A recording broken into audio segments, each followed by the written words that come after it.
ચાલો આજે આપણે કરવાના છે ઇન્ફ્લુઅન્સીસ ઓન એથિકલ ડિસિઝન મેકિંગ. બરાબર છે.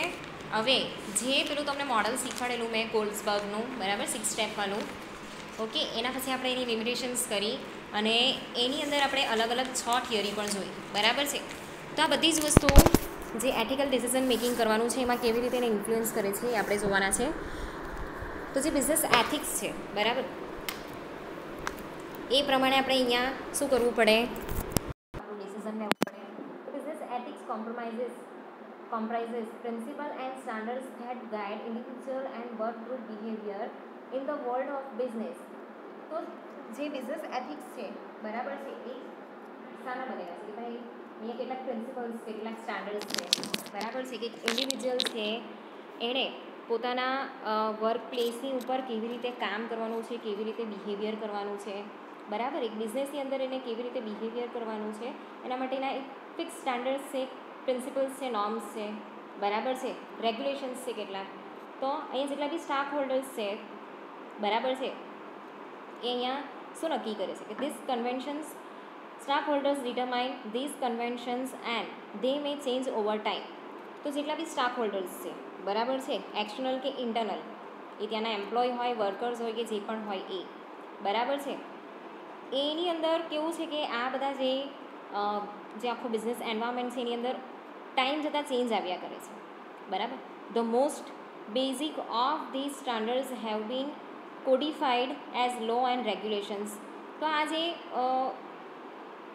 સ્ટાન્ડર્ડ્સ છે, જે પ્રિન્સિપલ્સ છે, બરાબર છે, જે સમયની સાથે ચેન્જ થતો જાય છે, બરાબર છે, એની અંદર કેવું છે કે જે બેઝિક છે, બેઝિક સ્ટાન્ડર્ડ્સ છે, બરાબર છે, એ અહીંયા કોડિફાઈડ કરી દેવામાં આવે છે. જે લોસ છે, જે રેગ્યુલેશન્સ છે એને કોડિફાઈડ કરી દેવામાં આવે છે, બરાબર છે. તો જે બિઝનેસ એથિક્સ છે ને એ લીગલ ઇશ્યુથી બહુ વધારે પડતું છે, બરાબર છે. અહીંયા એક સિસ્ટમ છે, ઇન્ડિવિજ્યુઅલે એક પરફેક્ટ બિહેવિયર કરવો પડે છે, એક સિસ્ટમની અંદર રહીને કામ કરવાનું છે, બરાબર છે, એક પ્રોફેશનલિઝમ છે એને નિભાવવાનું છે.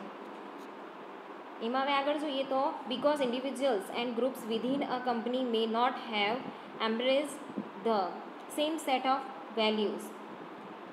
તો જેટલા બી ઇન્ડિવિજ્યુઅલ્સ છે, બરાબર છે, ગ્રુપ્સ છે, એ કંપનીની અંદર રહીને આ જે સેટ ઓફ વેલ્યુઝ છે, બરાબર છે, એને ફોલો કરવાના હોય છે. જે એથિકલ કોન્ફ્લિક્ટ છે, બરાબર છે, એ કદાચ ઊભા થઈ શકે છે. કેવું છે કે તમને કોઈ રૂલ્સ અને રેગ્યુલેશન્સ છે એમાં નહીં ફાવટ આવતી હોય, કે જે ચેન્જીસ છે એમાં નહીં ફાવટ આવતી હોય, તો ઓફકોર્સ અહીંયા એથિકલ કોન્ફ્લિક્ટ ઊભા થઈ શકે છે, બરાબર છે. તો questionable discussion and actions may result in disputes that must be resolve through some type of negotiation or even litigation, બરાબર. તો હવે અહીંયા જે કોન્ફ્લિક્ટ ઊભા થાય છે એને આપણે ડિસ્કસ કરીને ક્વેશ્ચનેબલ ડિસ્કશન અહીંયા આપણે કરવાનું છે, બરાબર, કે ખાલી ડિસ્કશન કરીએ તો બી ચાલે. તો ડિસ્કશન દ્વારા જે પણ આ પ્રોબ્લેમ ઊભી થઈ છે, બરાબર છે, ને આપણે રિઝોલ્વ કરી શકીએ છીએ. ઓકે, કે જે પણ વિવાદો છે અહીંયા, જેટલા બી ડિસ્પ્યુટ્સ છે એને આપણે ડિસ્કશન દ્વારા અહીંયા સોલ્વ કરી શકીએ છીએ, બરાબર. એના માટે જે નેગોશિએશન્સની સ્કિલ્સ છે એ પણ આપણામાં હોવી જોઈએ. એના પછી છે codifying ethical standards into meaningful policies that spell out what is and it is not acceptable, gives business people an opportunity to reduce the possibility of behavior that could create legal problems, બરાબર છે. તો અહીંયા જે ethical standards છે, બરાબર છે, એને meaningful પોલિસીની અંદર આપણે કન્વર્ટ કરી દઈએ, બરાબર છે, કે અમારા ઓર્ગેનાઇઝેશનની આ પોલિસી છે, બરાબર છે, એના સેલરીના પોલિસી આ છે, અહીંયા કામ કરવાની પોલિસી આ છે, અહીંયા આ રીતે રૂલ્સ અને રેગ્યુલેશન્સ છે, ટાઈમિંગ આ છે, બરાબર, એ બધી પોલિસી કહેવાય. તો એ બધી પોલિસી આપણે જે છે એને આપણે બનાવી દઈએ, બરાબર છે. તો એનાથી શું થશે કે જે બિઝનેસ પર્સન છે ને, બરાબર છે, એને ધીમે ધીમે એક્સેપ્ટ કરવા માંડશે, બરાબર છે. તો અહીંયા શેની ઓપોર્ચ્યુનિટી આપણે રિડ્યુસ કરી શકીએ છીએ કે કોઈ પણ મિસબિહેવિયરની કે પછી લીગલ પ્રોબ્લેમની જે ઓપોર્ચ્યુનિટીઝ છે એ આપણે અહીંયા રિડ્યુસ કરી શકીએ છીએ. ઓકે, તો business decisions involve complex and detailed discussions in which correctness may not be clear cut. તો જેટલા બી બિઝનેસ ડિસિઝન છે બરાબર છે એ કેવા છે, કોમ્પ્લેક્સ છે. ઓકે, એની અંદર એક ડિટેલ્ડ ડિસ્કશનની જરૂર પડે છે. પણ ઘણીવાર એવું થતું હોય કે અહીંયા એક કરેક્ટનેસ નહીં હોય, બરાબર છે, કે કોઈ વસ્તુ ક્લિયર કટ નહીં હોય, બરાબર છે, કોઈ વાર ગૂંચવાડું પણ ઊભું થઈ જાય. તો it is important that a shared vision of acceptable behaviour develop from an organisational perspective to create consistent and reliable relationship with all concern stakeholders.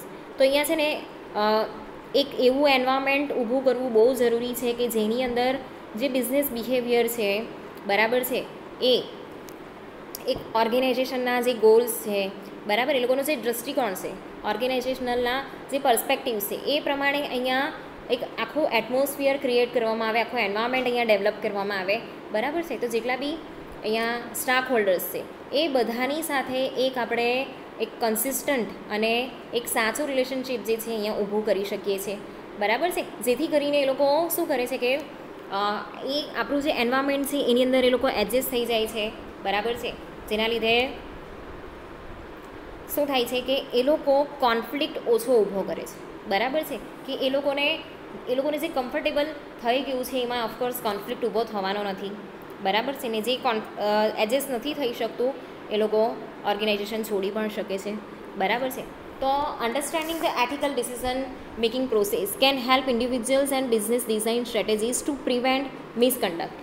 તો અહીંયા જેટલું બી ડિસિઝન મેકિંગની પ્રોસેસ છે બરાબર છે, એમાં જે ઇન્ડિવિજ્યુઅલ્સ છે કે બિઝનેસીસ છે બરાબર છે, એમાં કેટલી સ્ટ્રેટેજી છે એ અહીંયા બનાવવામાં આવેલી છે કોના માટે, ટુ પ્રિવેન્ટ મિસકન્ડક્ટ, બરાબર છે. તો હવે એની અંદર જે four of the important components of the ethical decision making. તો અહીંયા જે એથિકલ ડિસિઝન મેકિંગ છે એના મેઇન કમ્પોનન્ટ્સ છે 4, એ આપણે જોઈએ, બરાબર. એ છે ઇન્ડિવિજ્યુઅલ ફેક્ટર્સ, બરાબર છે.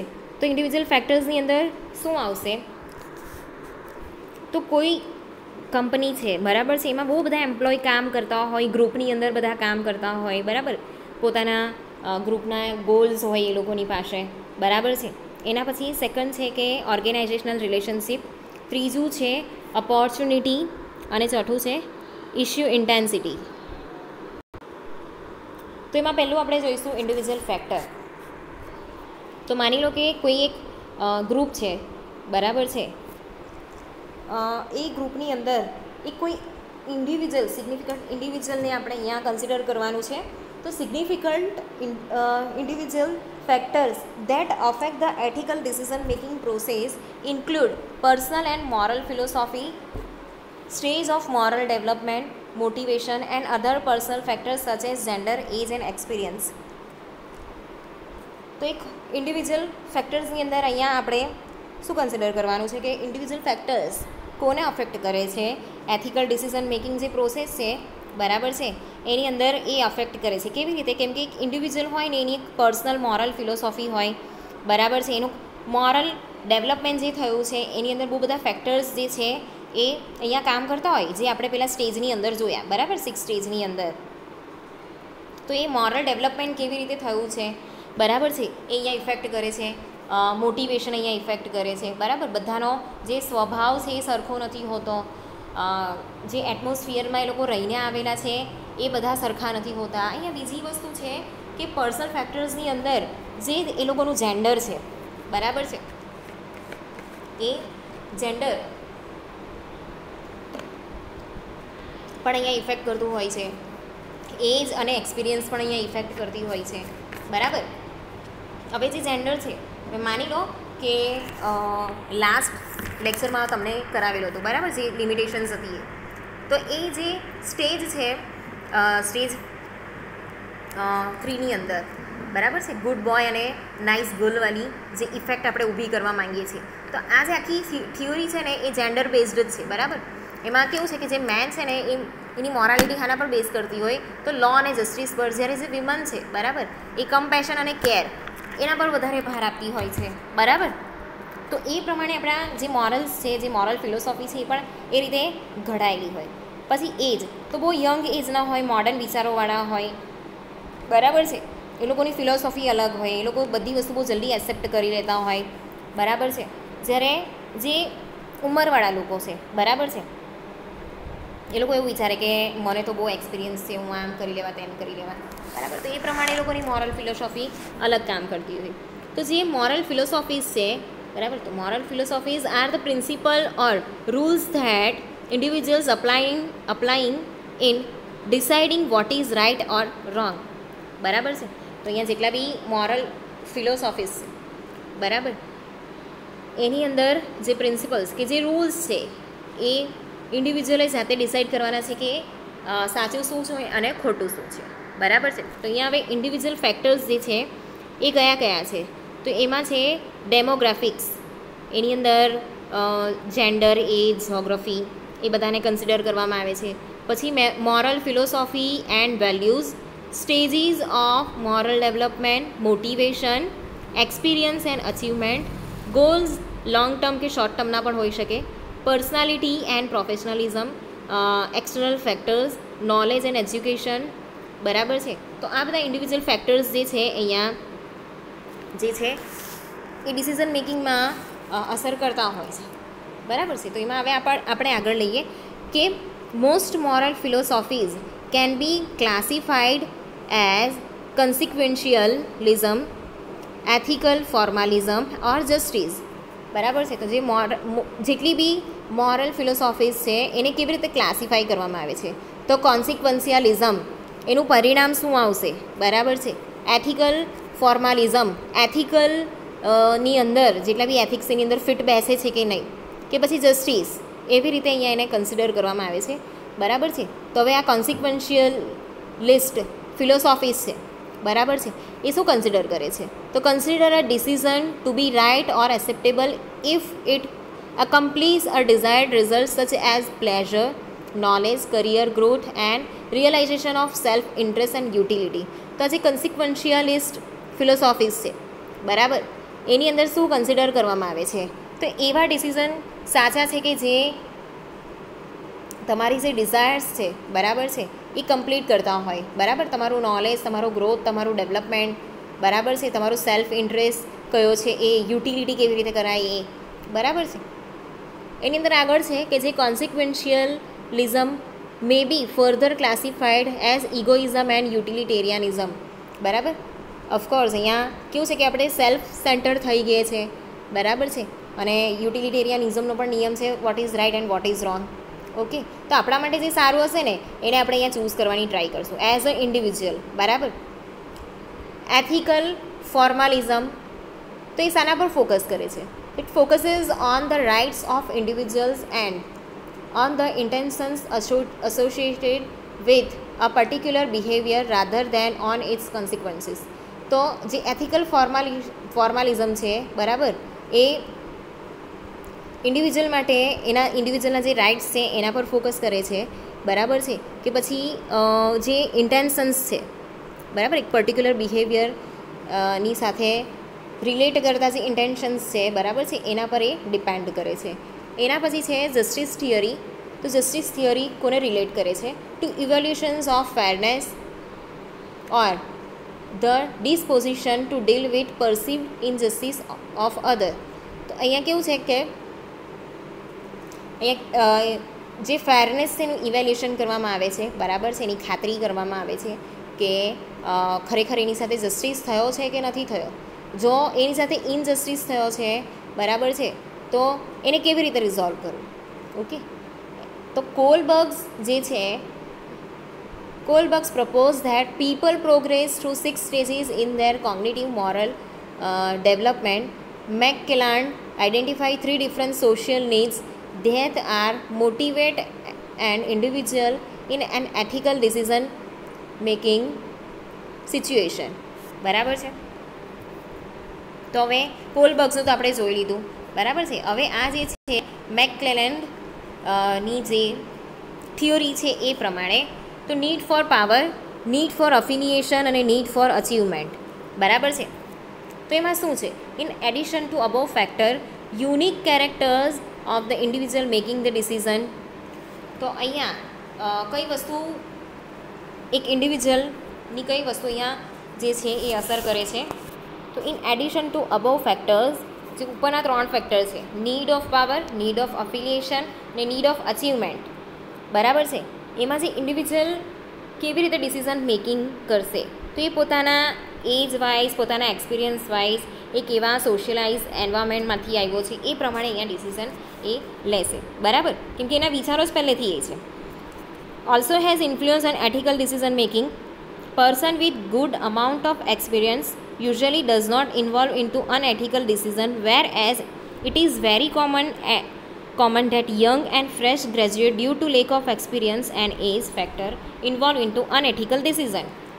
તો અહીંયા કેવું કરવામાં આવ્યું છે કે જે નીડ ઓફ પાવર છે, બરાબર, માં કેવું છે કે great concern to exercise influence and control, forceful, outspoken, hard headed and demanding, બરાબર છે.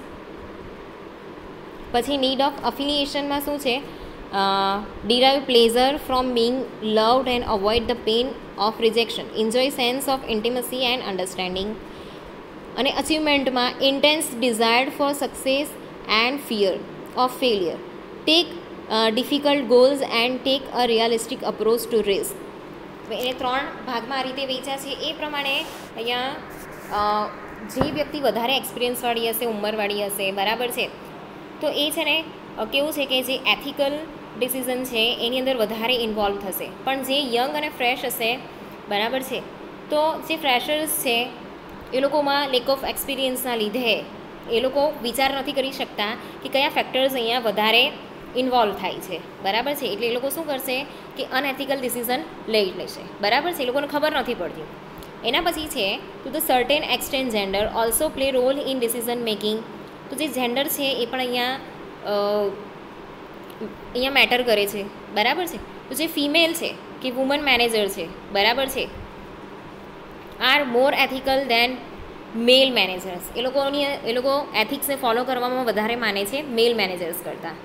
એના પછી આગળ છે કે persons long term or short term vision and attitude to other values and abiding by law also influence ethical decision making. Generally person having short term vision with greedy nature do not hesitate to involve into wrong and ethical behavior. અહીંયા આપણો જે long term અને short ટર્મના જે vision અને attitude છે, બરાબર, જે goals છે એની પણ અહીંયા કન્સિડર વધારે કરવામાં આવે છે, બરાબર છે. તો જે વેલ્યુઝ છે એને ફોલો કરતા હોય, જે લો છે એને ફોલો કરતા હોય, બરાબર છે, એ લોકો એથિકલ ડિસિઝન મેકિંગ છે એ સારી રીતે કરી શકે છે. હવે અહીંયા એક એક્ઝામ્પલ આપ્યું છે કે જે લોકોના શોર્ટ ટર્મ વિઝન્સ હોય છે, કે જે લોકો બહુ લાલચી હોય છે, ગ્રીડી એટલે લાલચી, બરાબર છે, એ લોકો છે ને અહીંયા જરા પણ પેલું હેઝિટેટ ફીલ નહીં કરશે કે કોઈ રોંગ કે અનએથિકલ બિહેવિયર અહીંયા કરે, બરાબર છે. એના પછી છે level of education and professionalism. તો આ બે એક ઇન્ડિવિજ્યુઅલ એલિમેન્ટ્સ એવા છે કે જે એથિકલ ડિસિઝન મેકિંગ પર બહુ અસર કરતા હોય છે, બરાબર છે. Person who is professional is required to follow and comply in professions code of conduct, બરાબર છે. જે લોકો પ્રોફેશનલિઝમ ભણેલા ગણેલા હોય એટલે પ્રોફેશનલિઝમ તો હોય, બરાબર છે, તો એ લોકો પ્રોફેશનલ કોડ્સ છે, બરાબર છે, એને અહીંયા ફોલો કરશે. Therefore he will be extra cautious and avoid unethical decision making. હા, તો અહીંયા કેવું છે કે એના લીધે એને એજ્યુકેશન છે, એની પ્રોફેશનલિઝમને ફોલો કરે છે, તો એટલા માટે એ શું કરશે કે અહીંયા વધારે સાવચેતી રાખશે, બરાબર છે, અને અનએથિકલ ડિસિઝન મેકિંગને અવોઇડ કરશે. તો the decision making skill will be different based on persons education level and whether he is educated or illiterate. તો જે એજ્યુકેટેડ છે, પ્રોફેશનલિઝમને ફોલો કરતા હોય છે, એ લોકો અહીંયા અનએથિકલ ડિસિઝન મેકિંગ કરતા નથી, બરાબર છે. જ્યારે ઇલિટરેટ હોય તો એને બહુ ખબર નહીં પડતી હોય તો એ કદાચ અનએથિકલ ડિસિઝન લઈ લે છે. તો આગળનું આપણે જે ફેક્ટર છે ઓર્ગેનાઇઝેશનલ ફેક્ટર્સ એ આપણે કાલે જોઈશું.